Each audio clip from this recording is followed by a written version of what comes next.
not just that disease starts in the mind, it's that everything starts in the mind. In today's world, these stresses are 24/7, 365. The net result is illness and disease. 90% of what takes people to the doctor is stress-related illnesses.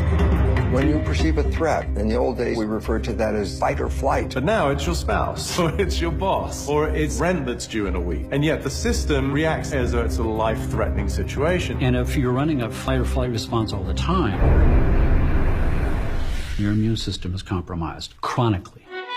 We have the most money going into healthcare than any country in the world, and we have some of the worst statistics of healthcare. My body wants to be healthy, but it's the head it's the fear. I don't know who I am without being sick. In a way, we have more faith in the power of cancer to kill us than we have faith in the power of infinite possibility. Every organ in the human body has the ability to heal itself under the right conditions. What are those conditions? That's the question.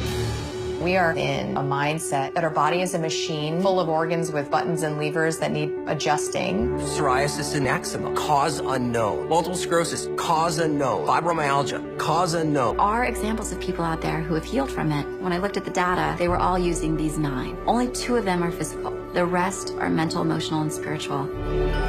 Does this mean medicine is all negative? And I go, absolutely not. Medicine does miracles with trauma. What we see here is belief itself shifts biology. That intelligence giving us life. It is the greatest healer in the world. These symptoms are brilliantly intelligent in waking us up. Doesn't matter how long you've been sick, you can heal. And always remember that and never forget it.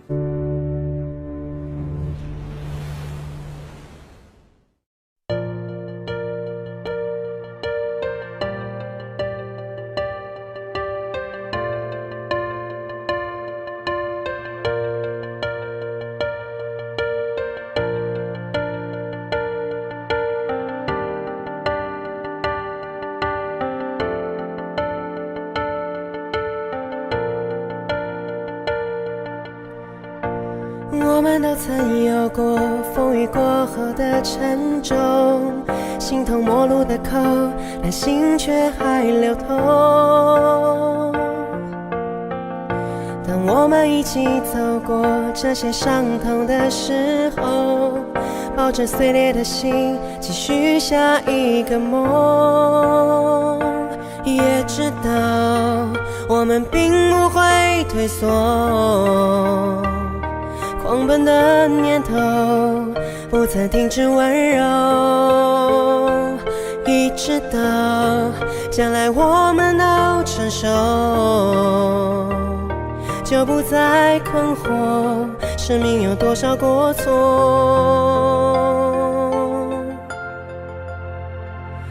我在旷野漂流，漂流的尽头就是你爱的宽容，你眼底的温柔，也为我保留心的寄托。我们都曾有过风雨过后的沉重，形同陌路的口，但心却还流通。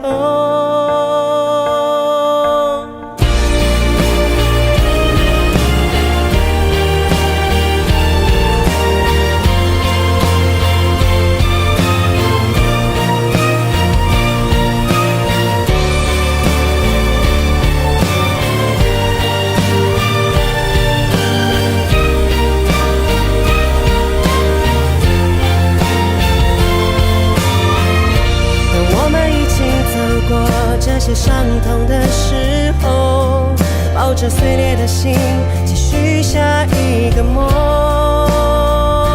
一直到将来我们都成熟，就不再困惑生命有多少过错。我在旷野漂流，漂流的尽头就是你爱的宽容，你眼底的温柔，也为我保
super excited about our next guest, Amy and Jeremy of now is it AJ or is it A&J?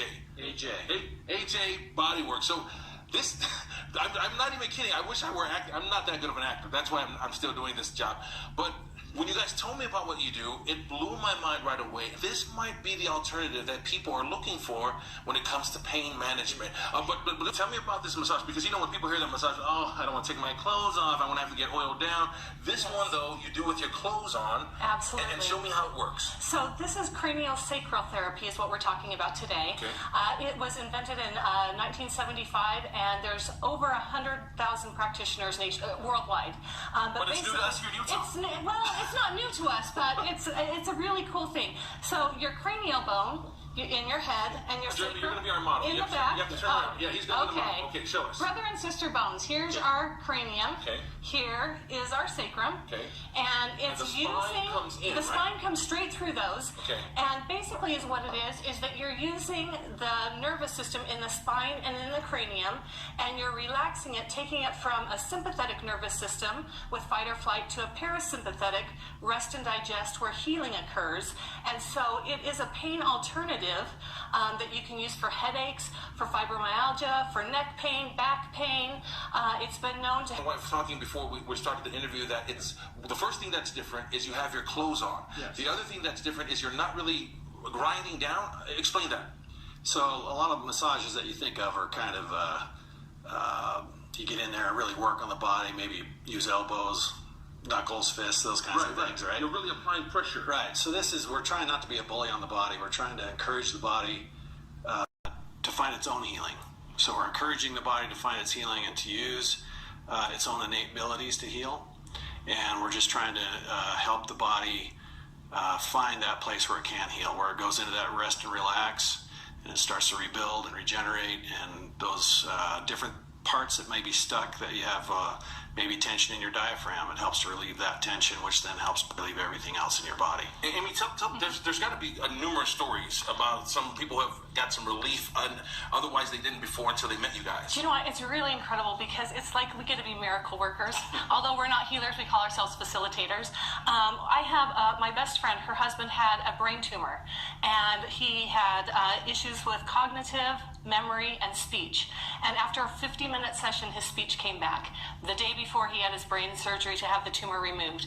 When radiation happened, he went down again. We were able to recover it, bring back his speech. Third time he came into us, it was his fifth and final radiation where he had to go in an MRI afterwards. My best friend called me, she says he can't even walk. He was limping in, he was crying, he couldn't do all of these things. We spent the 50 minutes doing this protocol with the cranial sacral therapy, and again, he stood up, stretched, could speak clearly, and hasn't had any issues ever since. Now, I click on the plate. Here's to happy, healthy healing.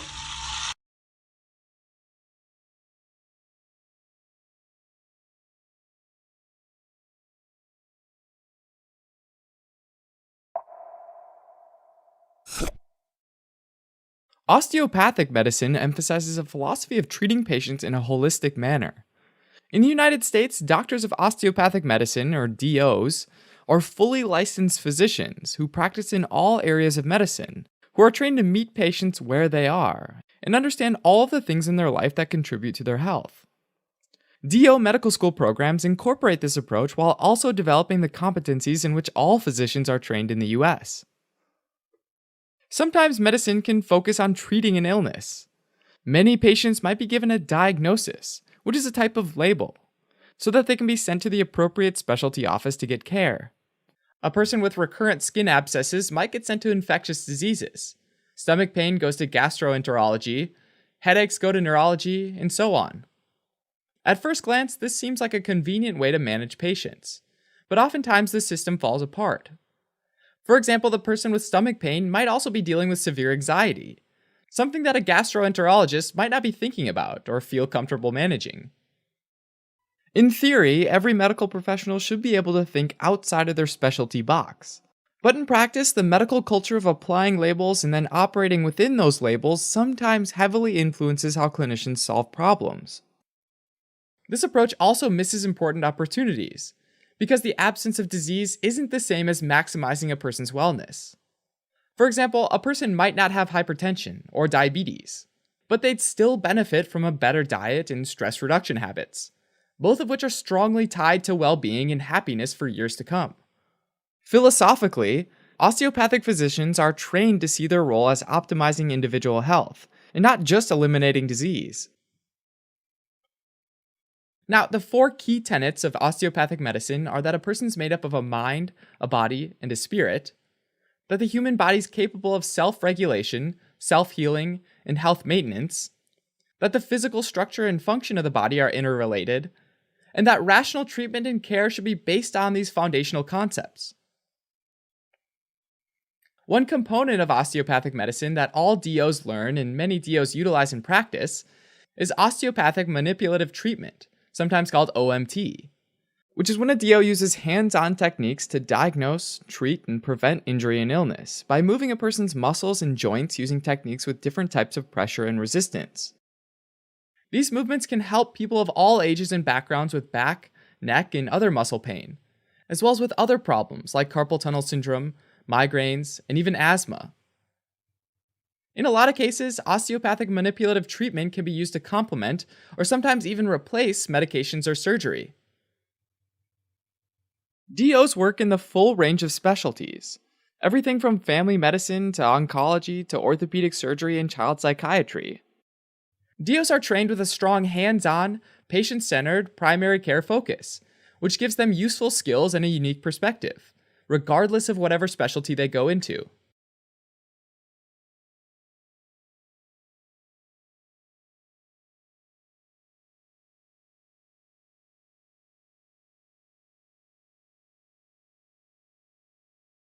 That structure follows function, the body is a unit, the body heals itself, and the body is self-regulating.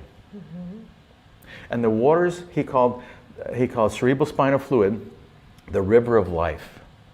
And he said the waters of man, the soul of man lives in the waters of the fascia. Wow, and this is the founder of osteopathy. Yes, yes. And his famous quote is saying, "He who is able to reason must know that unless withering fields are irrigated at once, all hope for a harvest of health is lost." Now, what does he mean by that? He meant that in order to have the brain function as a whole unit, a field of produce, we need to flood it with circulation. And the water is the cerebrospinal fluid, and it gives nutrition to the brain. It's the water of our tomatoes of our head. And here comes the next person comes is William Garner Sutherland. He's the father of cranial osteopathy. He was a student of Sutherland. Of Andrew Taylor Still. He was of Andrew Taylor Still. He was born in 1873 and died in 1954. And he said, I just happen to have this other little skull. He said, structure follows function. That's what Andrew Taylor Still says. Well, if that's the case, why is the skull, why does it have different bones? Why isn't it just a coconut? Well, it's got these sutures, he's got these joints. And he looked at the temporal bones and the beautiful sphenoid bones. And he said, my God, these bones look like they're designed to move. They look like the gills of a fish. The gills of a fish move throughout life. This must be why it is. And so he spent the remainder of his life experimenting. His wife wrote a lovely book called With Thinking Fingers, and she documented also his exploration. Yeah, and he put it in the old days. This is 1902, 1903, and in the 1910s around there. The baseball gloves was like a great big pizza pie. He put the baseball glove around his head, strapped it on. He also took his wife's beautiful butter bowl that they churned butter with, carved out one section of it, put it on his head, and put straps around it, so it would limit the motion of one side of his head. So what did people think of this at this time? Well, they thought it was a nut. And then he would ask his wife to record what would happen. And so one of the pioneers, we have to say, one of the pioneers of the work in craniosacral therapy is Mrs. Sutherland. could see he had to live with this funny man. And so what he experienced was, he experienced head pain. You would too if you had a wooden bowl in your head, right? But he had so that's what we're word loss, word retrieval loss, changes in his vision, longitudinal spinal back pain, and he had a lot of the symptoms that his patients were presenting with. And so from that reasoning, he said these bones and the motion of the skull must be important for health. And so he started formulating, using his hands to use the bones as handles to access this beautiful membrane inside the skull, called the meningeal membrane. And so he called cerebrospinal fluid, he called it the breath of life. And he said that in order for health, there had to be reciprocal tension mechanism. So there had to be a balance between the occiput and the sacrum. And he called the movement in the waters of the brain tides, as if they were water and ocean tides. And he said what we need to do is we need to be still and know. And if we be still and we listen to the body, it will express itself. He was a fabulous man. And then comes Upledger. And he also, Sutherland also said we need to know our anatomy. We need to learn our anatomy. So everybody's stressing anatomy. It really they all sounds are. like, they all are. And here comes my direct teacher, John Upledger. He was born in 1933. He died most recently in 2012. He was a wonderful friend. He was my teacher. He was my friend. He wrote the introduction to my first book, Lessons from the Sessions. He was a fabulous man. He was an osteopath, and he wanted to be a surgeon. He wanted to do surgery and prescribe medications, and he had a patient around 1970 by the name of Delbert. And this man had pain in his legs of unknown origin. And they saw a neurosurgeon, and the neurosurgeon said, I did see this one time in a rotation in Japan. And what it was, there was a piece of calcific plaque in the neck that was strangulating the central nervous system, affecting the nerves most distant, and namely the feet. So they did a myelogram, and they did find this piece of calcific plaque. They did the surgery, and Upledger was assisting, and his role was to hold the dural tube still so that this doctor can debride that little piece of calcific plaque. And that dural tube, that's the membrane that's encasing the spinal cord. Yes, that's the meningeal membrane, made of fascia. And so they opened the spine up with what they call laminectomy, and they opened the spine up. They could see the area that needed to be debrided. The calcific plaque is like a little piece of dried fish food, a little like a cornflake. Yeah. And so here's the hole, and he was to hold it open. And what happened was the dural tube was pulsating and moving in and out, and in and out. And the neurosurgeon said, hey, John, hold that still. John says, I'm having a hard time here. What is this? No one in the operating theater knew what that was. So he did hold it still. They did remove the plaque, and Delbert did get better. And so they went on. Upledger was intrigued by that, and he went back and he looked into the foundations of osteopathy, and he bumped into the work of William Garner Sutherland. He started studying that work. He started taking classes. He became a nationally known cranial osteopath. He was given a grant to be part of a study at Michigan State University to prove or disprove Sutherland. So they had 22 researchers. So he was proving or disproving Sutherland's concepts. The concepts of the cranial bone. Exactly. And so one of the things they did, they used live Ricci monkeys, and they put electrodes on the parietal bones, and then they sent radio frequencies through those electrodes, those antennae, and they were attached to an oscilloscope type of thing. And so any variation of movement in these antennae would reflect in the motions on the oscilloscope. And what they found was the antennae were moving apart and together at a rate of about 10 cycles per minute. Wow. So here was living proof, that the bones move. He then went on to develop, there had been a movement within the osteopathic community of craniosacral osteopaths, and they had developed craniosacral therapeutics. And so Dr. John took a lot of Sutherland's manual techniques and created a therapy called craniosacral therapy. And he taught that around the world. And the Institute's still active. And he said that this should be taught to anyone with a good intention and with a good touch and a willingness to be of help. And he said that CST belongs to the world and not any one institute or any one school of thought or any one school, and that we need to share it with the world. And he said that if you're going to do craniosacral therapy, I challenge you to make the world a touch better. And it's from that he also introduced some really beautiful. He talked about intention. The touch is so light. Why can we have an effect if the touch is so light? And he said the basis, the power of our work is based on intention. And he said that there's a consciousness in the body and a non-conscious. And we can access the non-conscious of the body by way of the cranial rhythm. Because the cranial rhythm changes and moves by way of the consciousness, the non-conscious of the inner workings of the body.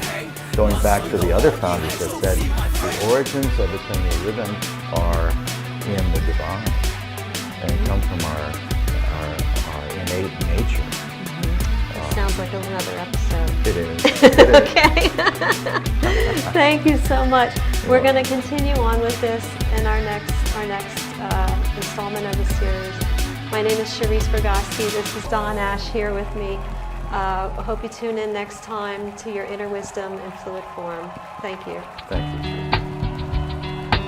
Check in again for more episodes on your inner wisdom in fluid form. Thanks for listening.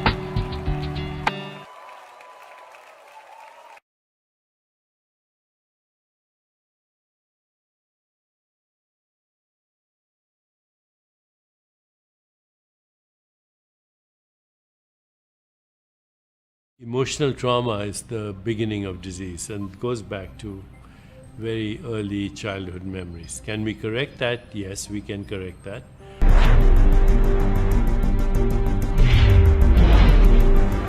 You know, when people know their tingles and numbness on their body, or their ringing in the ears, or their thyroid problem is caused by a certain pathogen, the truth comes out.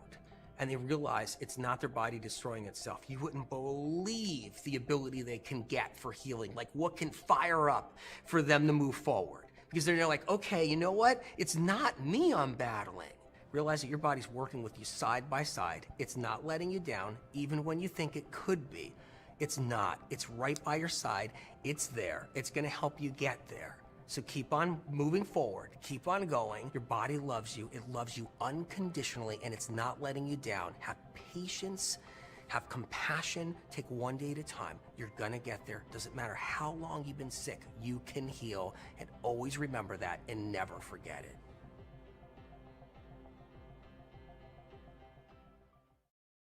Say, well, I don't have faith. But actually, everyone has faith of some kind. You either have faith in possibility, or you have faith that that possibility doesn't exist. And in a way, we have more faith in the power of cancer to kill us than we have faith in the power of God, the power of miracles, the power of infinite possibility, the power of any force other than what our eyes can see and our hands can touch to actually interrupt the power and the trajectory of disease. So this is just one of the many ways in which, as we change our thinking, we have such capacity to do nothing less than actually boost our immune systems. The idea of faith, the idea that there is no external power that we're talking about here, that there is an internal power that can do for us what we cannot do for ourselves, is a paradigm shift, as they say, that applies to something much more than just healing the body. It has to do with healing our lives.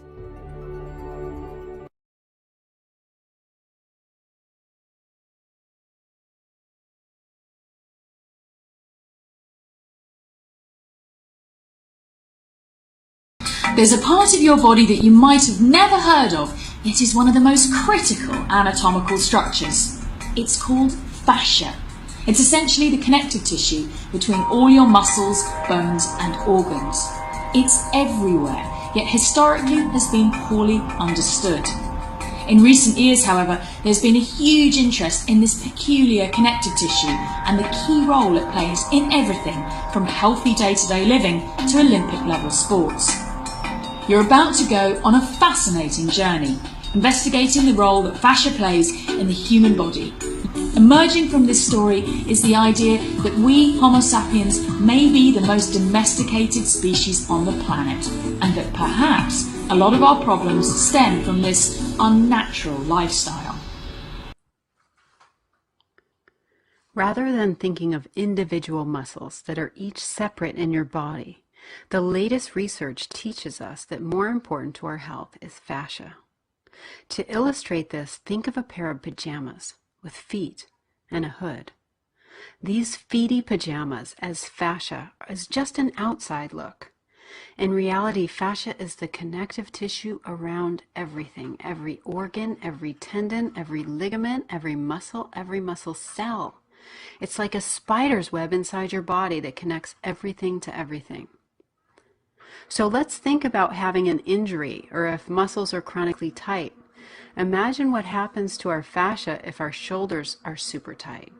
See how the neck, the arm, and even the chest are affected? What if you had surgery in your belly? Some people develop scar tissue that can affect the pelvis, the digestive system, even the rib cage. Over time, the effects of having scar tissue like this can change your posture, cause bladder problems, even shoulder problems. And now let's think about breast cancer surgery. First, there's a shock of diagnosis. That can cause some tightening around the shoulder, then the biopsy, surgery, radiation. The entire shoulder area and chest can become affected and constricted. And there's a natural inclination to protect that area. Some people develop scar tissue more than others, so this can further contribute to the tightness. Scar tissue can grow over time, creating a sort of beaver dam, which makes it hard for lymph to move through this, thus increasing your risk of lymphedema. It is crucial to get the range of motion back in your shoulder, normalize the fascia in that area.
But here's end of the first month after conception, you've got an image here showing you how the neural tube and the developing egg goes into this big flexion movement here. So it's called enfoldment. And suddenly you've got an embryo shape, haven't you? Now what we believe is this was the beginning of primary respiration. That thing that's going like that Johns Hopkins University ran over the embryonic and fetal periods of life. So just check this out.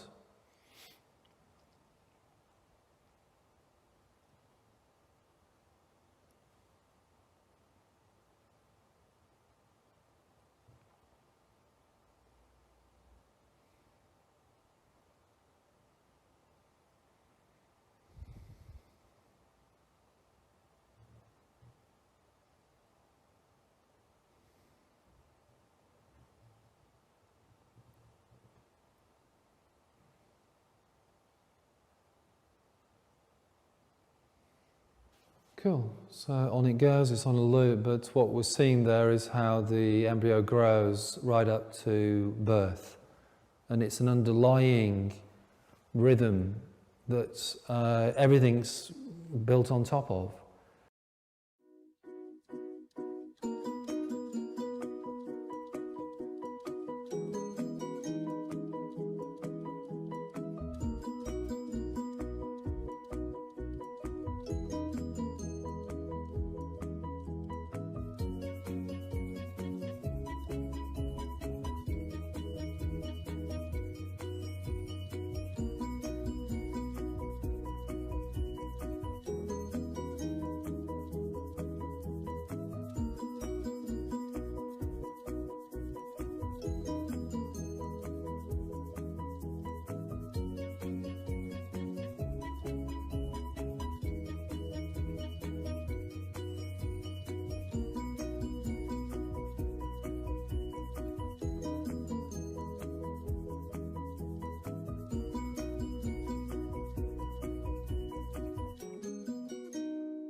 This presentation is sponsored by Cranial Release Technique. The World Summit of Integrative Medicine 2015 presents Dr. William Doresti. William C. Doresti, DC, is CEO of Cranial Release Technique, Inc., a national training institute that he founded in 2005.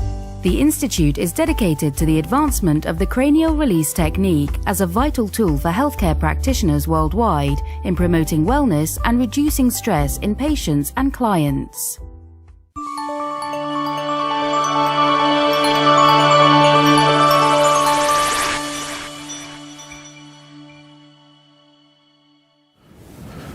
Welcome to this presentation on the cranial release technique.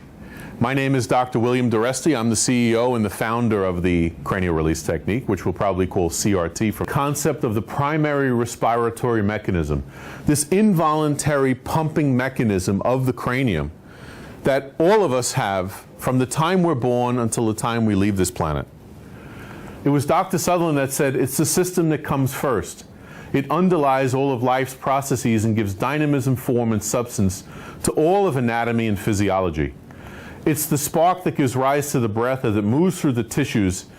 It's the foundation of metabolism, and it has both an inhalation and exhalation phase. Dr. Sutherland was absolutely convinced that the key to unlocking human physiology was through the head, and I have found that to be as well. If we look at Michael's shoulders, what you'll see is his right shoulder is elevated. Michael, if you could just put your hands out to the side. His right hip is also elevated. And what I want you to understand here is that from this cranial distortion that Michael is presenting with, you can put the hands down now, Mike, that's then leading to an osseous craniosacral distortion. And we're going to change everything by addressing the cranium. Well, as we just saw with Michael, here's a real skull, and again, everywhere you look at this skull is distortion. You can see here, one eye is lower, the ears are distorted, the external auditory meatuses are distorted. There's distortion everywhere in the cranium. There's distortion at the condyles as well. And if you look inside the cranium, and as my slide shows from Gray's Anatomy, obviously we're protecting the central nervous system, and every one of these little foramen, if you remember back from school, all the cranial nerves pass through, the spinal cord passes through. This is essentially what makes you, you, and me, me. And again, because of this osseous distortion, that's going to negatively impact the physiological function of the central nervous system. And so moving on, if you remember back from school, and as my slide demonstrates again from Gray's Anatomy, the dura mater, the toughest tissue in the body, stronger than bone, white, inelastic, fibrous tissue. But what I never learned in chiropractic school is that the dura blends in and becomes the periosteum of all 22 of the cranial bones. As if the wallpaper on the wall is the dura. And so as this cranium shifts and rocks and distorts, that dura then tightens. And the best analysis I can give you, and what I use with my patients quite often, is a towel. So imagine that this is your dura, beginning in the cranium, ending in the coccyx, and that dura, of course, is covering the central nervous system. And as that cranium shifts, rocks, and distorts from traumas and stresses, things that we'll cover in a little bit, that dura now tightens down, and this person is now going through life with dural tension. And there's no way that your body will function optimally when you have dural tension. Remember, the dura is covering the brain and the spinal cord. So if someone were to say to me, what's the purpose of cranial release? Well, the purpose of cranial release is really to relax the dural tension to optimize physiological function in the body. 我要赞美主生命，我要歌颂主生命，一帮学习着我内心的无畏。我要荣耀主生命，我要高举主生命，你的爱有把握，不再被罪恶捆绑。主你安生触摸我，去走内心的伤痛，在你里面我重新得力，有满足的喜乐。主你荣光照亮我，生命不再有愁烦，在你里面我的神有余，因你的爱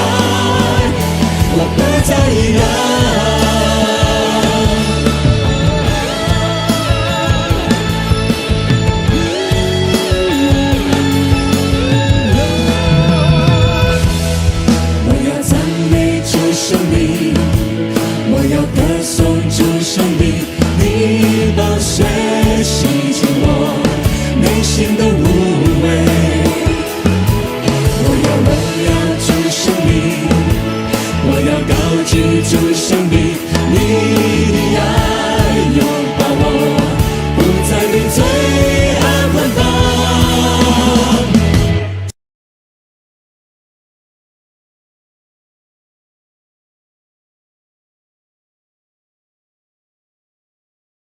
放得低，誰在意原因？沉溺挫敗傷感已不需慰問，讓我的將來感激今天的障礙，跌下又再企起。你拼命逃跑，不斷努力尋找依靠，你怒敲呢個地方實在太過嘈吵 ，so nervous， 太逼，太多嘢被壓抑。你有放棄嘅態度，又起飛，一朝一夕向前行，唔好回頭，時間從未停留，光陰不斷流，走到最後，你發現冇人願意為愛留守，再冇人會為你作出最後挽留。已經受夠，已經覺得無法忍受，來日就好似一個永遠止唔到血嘅傷口，想放棄可以揾到太多藉口，想挽留就只需要一個理由，生命由自己編寫，就算命運偏歪，緊握拳頭到最後唔需要別人施捨，條路越行越斜，就算攀山越野，只要到達頂峰你會發現新嘅視野。曾幾何時我充滿理想鬥志，曾幾何時我感到落魄失意，曾幾何時我覺得自己好似一個被遺棄嘅孤兒，事與願違，好多事都唔受控制，付出所有心血都可以一白費，係諗得太過美麗，係現實太過實際，為生計係咪人生嘅真諦？放得低，誰在意原因？曾歷挫敗傷感已不需慰問，讓我的將來感激今天的障礙，跌下又再企起。 This is one life that we have, this is one time that we live. The moment comes when we feeling it. Oh, this is our life that we know, this is our shine that we show. There will come a time when we feel winning. Keep up the vibes, let the records keep spinning. Let's make the best of what we have, don't judge it good or bad, the evolution of one. From the streets to a cozy pad, from the rhymes in my head to dropping them on a track. I'm chillin' on big stacks, I'm killing on the music. I made it for my fam so we all could be. Lifestyle so set, my inner child so blessed. So flow with the blue skies, keeping the dreams high. 挫折中能磨練我藐視傷痕，懷着赤誠開闢你的新勝地。